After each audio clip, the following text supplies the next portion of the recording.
Hello students, हम आज exercise 1.सी का इंट्रोडक्शन पढ़ेंगे, उसका इंट्रो पढ़ेंगे। आपकी एक्सरसाइज जो 1.सी है उसमें comparison of numbers, ordering of numbers, ये कुछ टॉपिक्स है उसमें आएंगे। तो हम पहले उनके बारे में अध्ययन करते हैं कि कंपैरिजन ऑफ नंबर क्या होता है। तो देखिए स्टूडेंट्स, हमारे पास सबसे पहले है कंपैरिजन ऑफ नंबर्स। यहाँ से आपका लेसन स्टार्ट है। जो कर्सर है, कर्सर पे फोकस कीजिए। तो बच्चों, सबसे पहले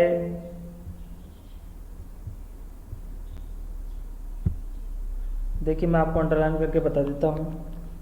ये वाला टॉपिक है हमारा कंपैरिजन ऑफ नंबर्स। तो कंपैरिजन में हम क्या करते हैं, नंबर्स का पता लगाते हैं कि कौन सा नंबर स्मॉल है, कौन सा बिग है।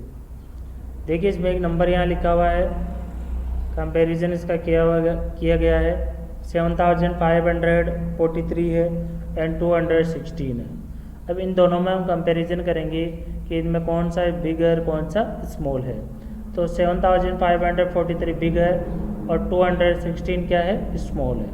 तो इसके लिए हम क्या करते हैं, ग्रेटर देन, स्मॉलर देन और इक्वल साइन का यूज करते हैं।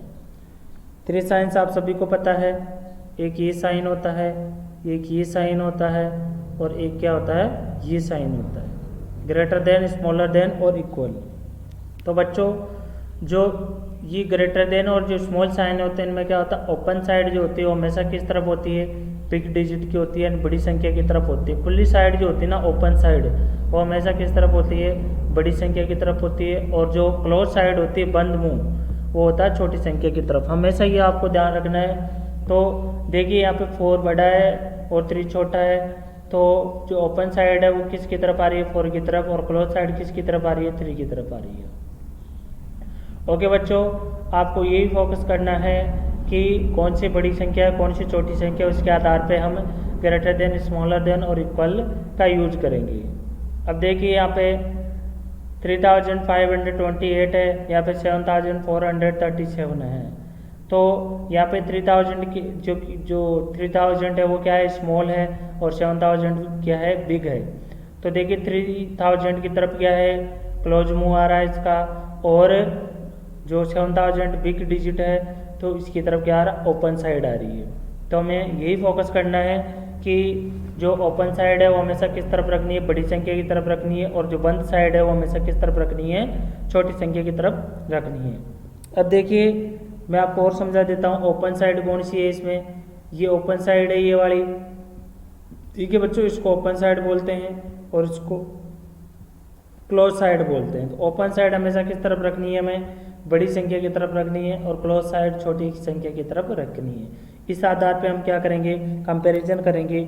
अब देखिए, इसके अंदर आपके रिमेंबर बता रखा है। रिमेंबर के अंदर देखिए, जहाँ पे मैंने राउंड किया है, देखिए ये है स्मॉलर देन है, ठीक है, और ये क्या है, ग्रेटर देन है, और इसे क्या बोलते हैं, इक्वल बोलते हैं।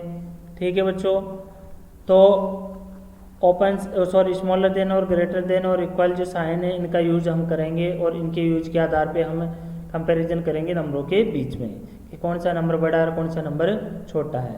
अब देखिए, यहाँ पे 5281 है, 5281, यहाँ पे 5196 है। ओके बच्चों, तो 5281 बड़ा है और 5196 क्या है, छोटा है। ठीक है। अब देखिए, यहाँ पे एक तरीका और है हमारे पास सेम नंबर के आधार पर। जैसे यहाँ पे देखिए 5 था, ये बराबर है, यहाँ पे 5 था, ये बराबर है। यहाँ पे 2 है दूसरे नंबर पे, तो ये 2 क्या बड़ा है और 1 क्या है, छोटा है। बस हमें यही पता चल गया कि कौन सी संख्या बड़ी है और कौन सी छोटी है। हम इस आधार पे भी पता लगा सकते हैं। देखो, यहाँ पे जैसे 3 था, ये छोटा था, और यहाँ 7 क्या था, बड़ा था। पहली संख्या, यदि मान लो पहली संख्या बराबर है तो हम दूसरी संख्या के आधार पर पता लगाते हैं। अगर दूसरी संख्या भी बराबर है तो हम तीसरी संख्या के आधार पर पता लगाते हैं कि कौन सी संख्या बड़ी है और कौन सी छोटी है। ये कोई ज़रूरी नहीं कि आपको इस टाइप से पता लगाओ कि ये 7000 है, ये 4000 है। आपके पास दूसरा तरीका और मैं बता रहा हूँ। जैसे मान लो कोई भी नंबर लिखा हुआ है, तो उस नंबर में हम क्या करते हैं कि पहली संख्या से कंपैरिजन करते हैं। जैसे मान लो इसमें पहली संख्या 5 है और इसमें भी पहली संख्या 5 है, तो ये दोनों बराबर है, चलो कोई बात नहीं है। अब हम दूसरी स्टेप से पता लगाते हैं कि कौन सी बड़ी, यहाँ 2 है और यहाँ पे क्या है 1 है। तो अब हमें यार क्या पता चल रहा है यहाँ पे कि ये जो 2 है बड़ा है, ठीक है, तो ये वाली संख्या क्या हो गई, बड़ी हो गई। बस आप इस तरीके से भी पता लगा सकते हो। ओके स्टूडेंट्स, अब देखिए जैसे मान लो मैं एक नंबर लिख रहा हूँ यहाँ पे 4 5 1। उसी एग्जाम्पल को मैं आपको दोबारा कुछ समझाने की कोशिश कर रहा हूँ। 4 5 3।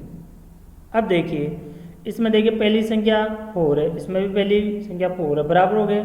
इसमें भी 5 है, इसमें भी 5 है। अब देखिए यहाँ पे 1 है, यहाँ पे 3 है, इसका मतलब बड़ी कौन सी संख्या हुई, ये वाली हुई 3 वाली, ठीक है, ये छोटी हो गई, ठीक है। तो इस आधार पे हम पता लगा सकते हैं। ऑर्डरिंग ऑफ द नंबर्स, तो बच्चों नंबर्स जो होते हैं उसकी ऑर्डरिंग हम किस प्रकार से करेंगे।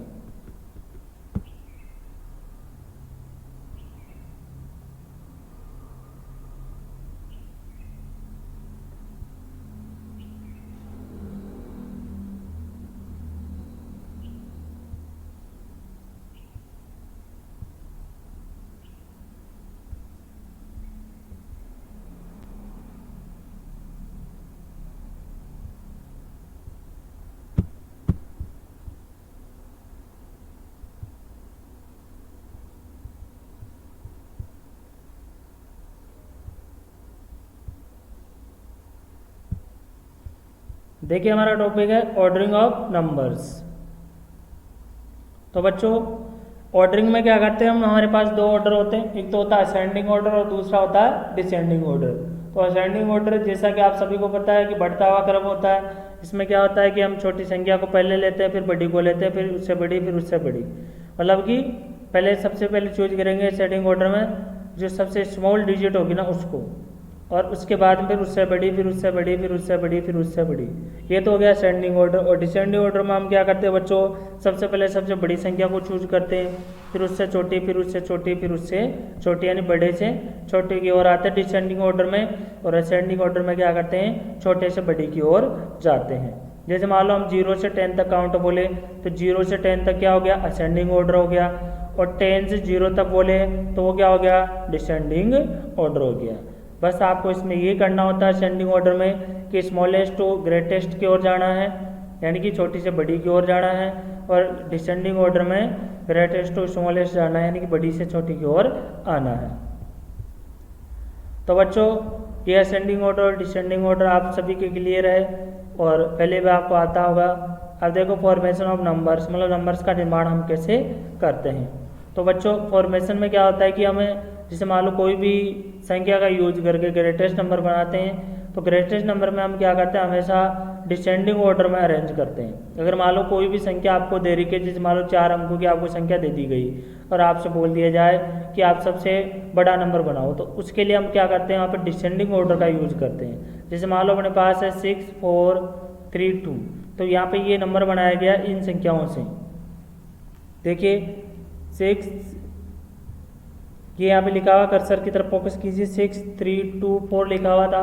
तो यहाँ पे क्या किया, डिसेंडिंग ऑर्डर का यूज किया। क्या मतलब सबसे पहले किसको लिखा है, 6 को, फिर 4 को, फिर 3 को, फिर 2 को, ये हो गया डिसेंडिंग ऑर्डर हो गया। तो किसी भी नंबर से अगर आपको सबसे बड़ी संख्या बनानी है तो आप क्या करोगे, तो सबसे पहले बड़ी संख्या लिखोगे, फिर उससे छोटी, फिर उससे छोटी, फिर उससे छोटी। और मान लो किसी भी नंबर से आपको सबसे छोटा नंबर बनाना, तो आप क्या करोगे कि सबसे पहले सबसे छोटी संख्या लिखोगे, फिर उससे बड़ी, फिर उससे बड़ी, फिर उससे बड़ी, फिर उससे बड़ी। ये इस प्रकार का क्रम आप चलोगे तो सबसे छोटी संख्या बन जाएगी।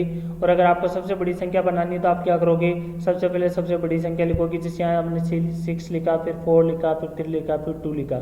अब मान लो इसे सबसे छोटी संख्या बनानी है तो हम पहले क्या करेंगे, पहले 2 लिखेंगे, फिर 3 लिखेंगे, फिर 4 लिखेंगे, फिर 6 लिखेंगे। देखिए यहाँ पे पहले 1 लिखा, पहले फिर 3 लिखा, फिर 5 लिखा, फिर 9 लिखा। इस प्रकार से क्या हो गई, छोटी संख्या बन गई। ओके स्टूडेंट्स, आप सभी के शायद ये टॉपिक क्लियर हो गया होगा। आज के लिए इतना ही, थैंक्स।